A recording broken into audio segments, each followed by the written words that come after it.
Vous dites il faut, mais les Français attendent que vous agissiez. Nouveau décryptage. Comme d'habitude, d'abord l'extrait en entier, puis une vérification des faits, des mensonges, des chiffres, etc. par la suite. Bon visionnage. Merci Monsieur le Président. Monsieur le Ministre de l'Intérieur, je me fais aujourd'hui le porte-parole de nos compatriotes de Guadeloupe. N'entendez-vous pas le bruit sourd des armes qui résonnent aux Antilles? Le fracas des balles qui fauchent des vies chaque semaine en Guadeloupe. Meurtres, fusillades, rackets, violences, c'est leur quotidien. Et pendant ce temps-là, la République, elle, semble avoir déserté. En 2024, 23 768 crimes et délits ont été recensés pour 384 000 habitants. Les tentatives de meurtre ont bondi de 27%, les coups et blessures volontaires de 10%, les violences sexuelles de 10%, les vols avec armes de 10% également. La Guadeloupe est devenue, Monsieur le Ministre, le 6e département le plus dangereux de France. Et la situation ne cesse de s'empirer. Au cours des 6 derniers mois, l'on dénombre 28 homicides, soit presque autant que sur toute l'année 2024. Le dernier date d'avant-hier. L'avant-dernier date, quant à lui, du 4 juin dernier. La victime était un adolescent de 13 ans. La spirale meurtrière ne faiblit pas. La jeunesse est décimée, des familles sont brisées et l'État regarde sans agir. Le syndicat de police Unité 971 tire d'ailleurs la sonnette d'alarme, 25 postes vacants à la police judiciaire et un manque global d'effectifs. Alors mes questions sont simples. Quand arrêterez-vous d'être, Monsieur le ministre de la parole pour être ce que les Français attendent, c'est-à-dire un ministre dans l'action? Quand allez-vous déployer un véritable plan d'urgence pour la sécurité en Guadeloupe? Assumez-vous encore d'être membre d'un gouvernement macroniste qui a rejeté l'amendement du groupe RN au dernier PLF et qui prévoyait un fonds de sécurité de 30 millions d'euros dédié à la Guadeloupe? Quand augmenterez-vous significativement les effectifs et les moyens? Et quand le gouvernement macroniste auquel vous appartenez aura-t-il enfin le courage de renforcer la réponse pénale souhaitée par les Français et proposée par le Rassemblement national? Merci, monsieur le député. La parole est à monsieur Manuel Valls, ministre d'État, ministre des Outre-mer. Monsieur le Président, Mesdames et Messieurs les députés, Monsieur Gillet, vous êtes très bon dans le commentaire, un peu moins bon dans la proposition, et il me semble que vous passez à côté de l'essentiel, au-delà de vous intéresser évidemment au parcours politique de Bruno Retailleau, ce que je comprends évidemment.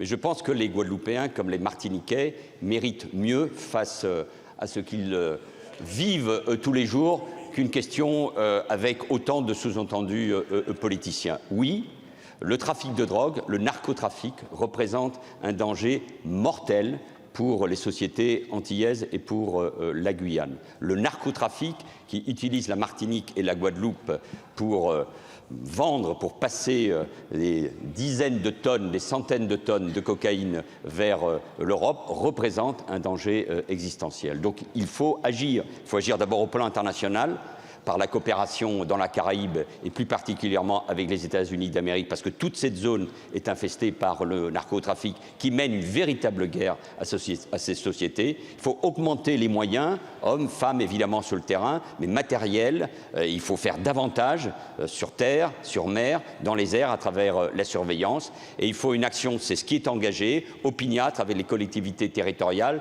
notamment sur les ports, parce que ces ports, ces grands ports maritimes qui vont s'agrandir dans les mois et dans les années qui viennent, doit faire l'objet d'une très grande surveillance, la mise en place de scanners, une action résolue avec les services de sécurité, avec la justice et évidemment avec les collectivités territoriales. C'est une cause nationale. C'est une cause nationale, la loi narcotrafic, les textes votés au Sénat, les rapports sur ces sujets le montrent, et donc il faut une mobilisation. De ce point de vue-là, comme ministre des Outre-mer, monsieur le député, j'en appelle à la mobilisation, à l'unité nationale et pas à une vie politique qui passe à côté de l'essentiel parce que vous poursuivez des objectifs qui ne sont pas des réponses concrètes à l'égard de nos compatriotes antillais. Merci, monsieur le ministre. Monsieur le député, il vous reste 6 secondes. Monsieur le ministre, vous dites il faut, mais les Français attendent que vous agissiez. Vous êtes tous aux responsabilités depuis plusieurs décennies. Votre gouvernement est composé de vieux politiques allant du Parti socialiste au LR. Vous êtes en responsabilité. Merci, c'est terminé. Maintenant, place au décryptage. D'abord, on va parler de la manière dont la Guadeloupe est devenue française. La Guadeloupe a été colonisée par la France au cours du XVIIe siècle, après plusieurs phases de bataille et d'installation. En novembre 1493, Christophe Colomb découvre l'archipel, alors habité par les Arawaks puis les Caraïbes. Le premier établissement français réel remonte à 1635, lorsque Pierre Belin d'Esnambuc, sous l'égide de la Compagnie des îles de l'Amérique, installe une colonie destinée aux cultures, d'abord du tabac, puis du sucre. En 1674, après la faillite de la compagnie, le royaume de France, sous Louis XIV, prend directement contrôle de l'île, la transformant en colonie royale et lançant un système économique fondé largement sur l'exploitation de la main-d'œuvre, réduite en esclavage, régi par le Code noir de 1685. Entre-temps, la Guadeloupe change de main, notamment occupée par les Britanniques en 1759. Puis restaurée à la France en 1763 via le traité de Paris, cette île devenant si rentable que Paris préfère la conserver à la place du Canada. Après des bouleversements révolutionnaires et napoléoniens, 2 occupations britanniques, dont une en 1810, et la suppression définitive de l'esclavage en 1448, la question du statut évolue. Finalement, en 1946, la Guadeloupe est transformée de colonie en département d'outre-mer, statut réitéré et consolidé en 1974, quand elle devient à la fois département et région.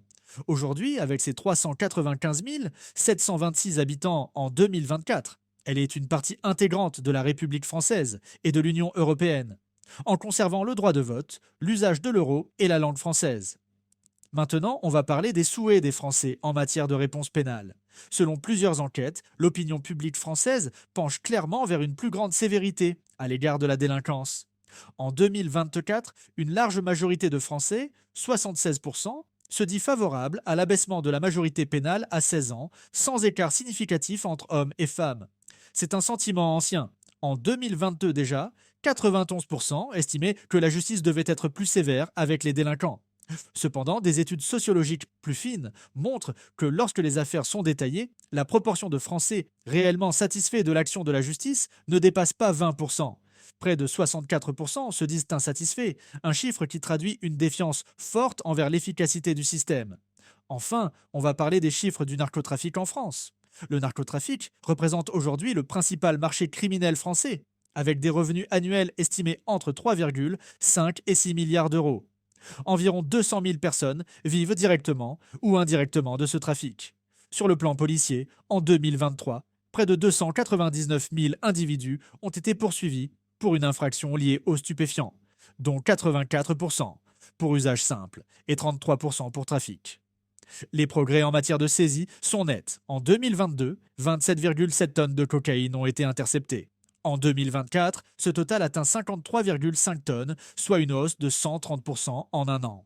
Le volume total des saisies connaît une augmentation de plus de 100%, et la majorité des cargaisons passe par le Havre, qui concentre à lui seul 78% des prises.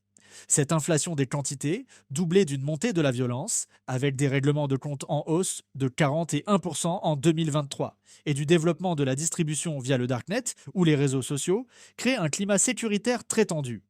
Pour y faire face, le gouvernement a mis en place un parquet national anti-criminalité organisée, PENACO, afin de mieux coordonner la lutte contre ces réseaux en ciblant aussi la corruption et le blanchiment.